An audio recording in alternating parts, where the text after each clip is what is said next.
प्यारे बच्चों, MP board class channel पर आप सभी का हार्दिक स्वागत है।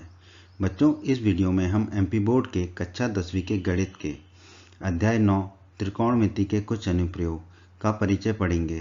तो वीडियो को पूरा एंड तक देखिएगा, जिससे आपको अध्याय 9 त्रिकोणमिति के कुछ अनुप्रयोग के सारे कंसेप्ट अच्छे से समझ में आ जाएंगे और आपके सारे डाउट क्लियर हो जाएंगे। और फिर जब आप अध्याय 9 के प्रश्नों को हल करोगे तो आपसे अध्याय 9 की प्रश्नावलियों के सभी प्रश्न आसानी से हल हो जाएंगे। दोस्तों, अध्याय 8 में यानी कि पिछले अध्याय में हमने त्रिकोणमितीय अनुपातों के बारे में अध्ययन किया है। तो आप हमारे अध्याय 8 के परिचय का वीडियो और प्रश्नावलियों के हल के वीडियो अवश्य देखिए। उससे आपको अध्याय 9 को समझने में बहुत आसानी होगी।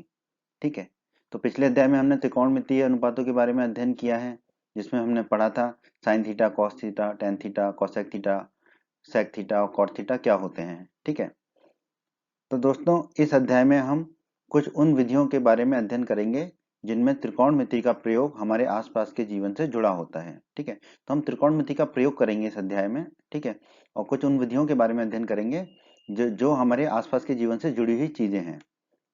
ठीक है, इस अध्याय में हम देखेंगे कि किस प्रकार वास्तव में मापन किए बिना ही त्रिकोणमिति का प्रयोग विभिन्न वस्तुओं की ऊंचाइयां और दूरियां ज्ञात करने में किया जाता है। ठीक है, तो वास्तविक मापन किए बिना ही मतलब बिना दूरी को नापे हम बता पाएंगे त्रिकोणमिति का प्रयोग करके कि किसी वस्तु की ऊंचाई क्या है या दो वस्तुओं के बीच की दूरी क्या है, वो हम ज्ञात कर पाएंगे त्रिकोणमिति का प्रयोग करके बिना उसको नापे ही। दोस्तों, अब हम पढ़ लेते हैं दृष्टि रेखा के बारे में कि दृष्टि रेखा किसे कहते हैं, समझ लेते हैं। अंग्रेजी में इसे कहते हैं लाइन ऑफ साइट। ठीक है दोस्तों, प्रेक्षक की आंख से प्रेक्षक द्वारा देखी गई वस्तु के बिंदु को मिलाने वाली रेखा को दृष्टि रेखा कहते हैं। प्रेक्षक क्या होता है दोस्तों? जो देखता है चीजों को। ठीक है, जो देखता है चीजों को उसे हम प्रेक्षक कहते हैं। जैसे कि ये व्यक्ति है, ये आदमी है, ये बच्चा है, आप हो ये। ठीक है, ये आप हो। ठीक है, और ये एक मीनार है। ठीक है, अब आप जो है मीनार के ऊपर देख रहे हो कि कुछ है क्या। ठीक है, तो प्रेक्षक की आंख से, ठीक है, लिखा है ना, प्रेक्षक की आंख से प्रेक्षक द्वारा देखी गई वस्तु। ठीक है, तो यहाँ पर कोई वस्तु है ऊपर, आप देख रहे हो, तो प्रेक्षक की आंख से प्रेक्षक द्वारा देखी गई वस्तु को बिंदु को मिलाने वाली रेखा। तो ये जो रेखा नीली है, इसको, ये जो मिलाने वाली रेखा है, प्रेक्षक की आंख से प्रेक्षक द्वारा देखी गई वस्तु के बिंदु को मिलाने वाली रेखा क्या कहलाती है? दृष्टि रेखा कहलाती है। तो जो नीली रेखा है हमारी, ये कहलाती है दृष्टि रेखा। ठीक है, अब इसको और एक और उदाहरण से समझ लेते हैं। अब ये देखिए, आप पहुंच गए ऊपर।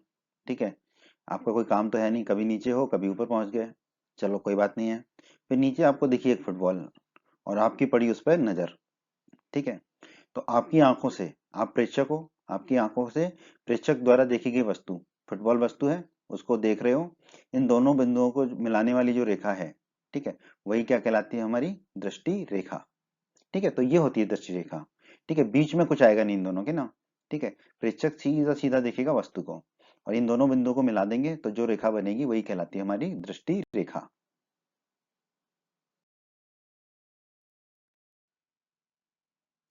उन्नयन कोण, उन्नयन कोण बहुत ही महत्वपूर्ण है दोस्तों इस अध्याय के लिए। ठीक है, दृष्टि रेखा के बारे में तो हम पढ़ ही चुके हैं। ठीक है, तो उन्नयन कोण क्या होता है दोस्तों?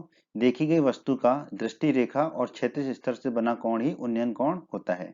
ठीक है, तो दृष्टि रेखा तो हम जानते हैं प्रेक्षक की आंख और वस्तु की जो बिंदु है, उन दोनों बिंदुओं को मिलाने वाला रेखा जो होता है वो दृष्टि रेखा कहलाता है। अभी हमें देखना है कि क्षैतिज स्तर क्या होता है। ठीक है, तो दोस्तों एक होता है क्षैतिज रेखा, ठीक है, जो भूमि कह लें हम। ठीक है, लेकिन जो प्रेक्षक है वो आंख से, तो आंख तो उसकी ऊपर है ना, ऊपर से देख रहे हैं, तो क्षैतिज रेखा के समांतर एक रेखा खींचेंगे। ठीक है, जो प्रेक्षक की आंख से होकर जाएगी। ठीक है, और समांतर होगी क्षैतिज रेखा के, उसे कहते हैं हम क्षैतिज स्तर।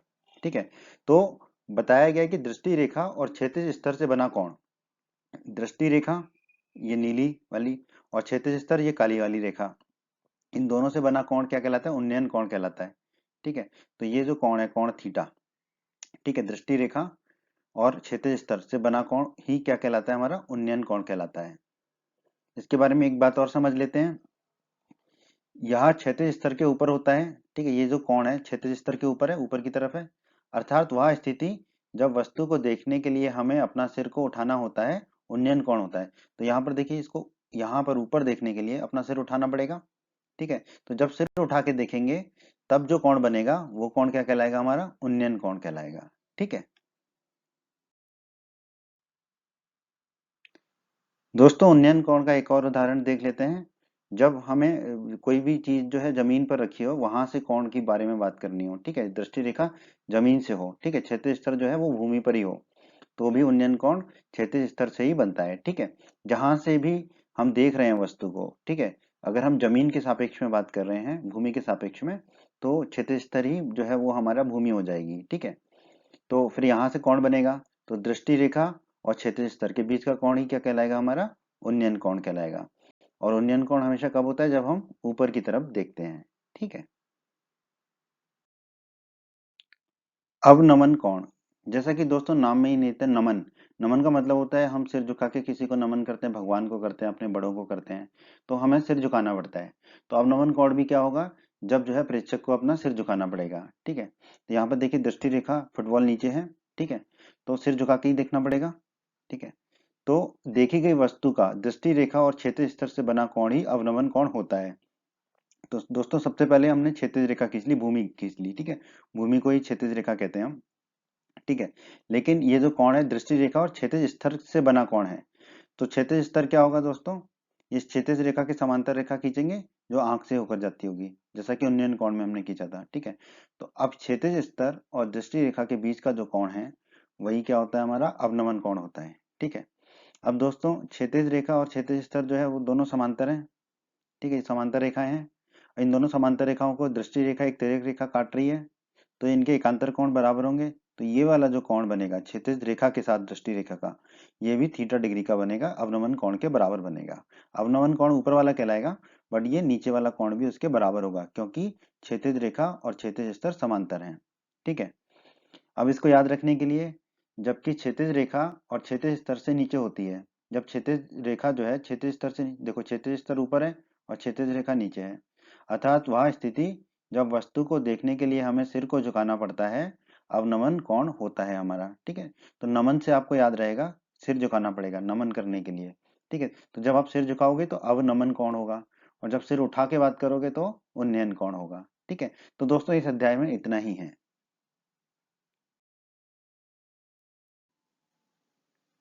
उम्मीद करते हैं बच्चों आपको एमपी बोर्ड क्लास का ये वीडियो पसंद आया होगा।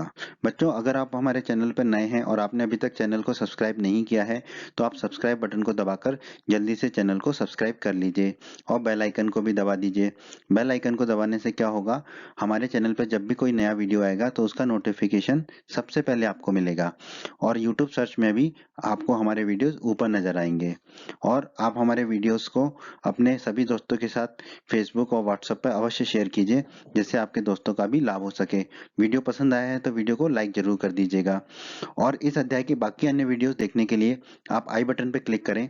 आई बटन पर क्लिक करने से आपको इस अध्याय के बाकी सभी वीडियोस के लिंक प्राप्त हो जाएंगे। धन्यवाद बच्चों।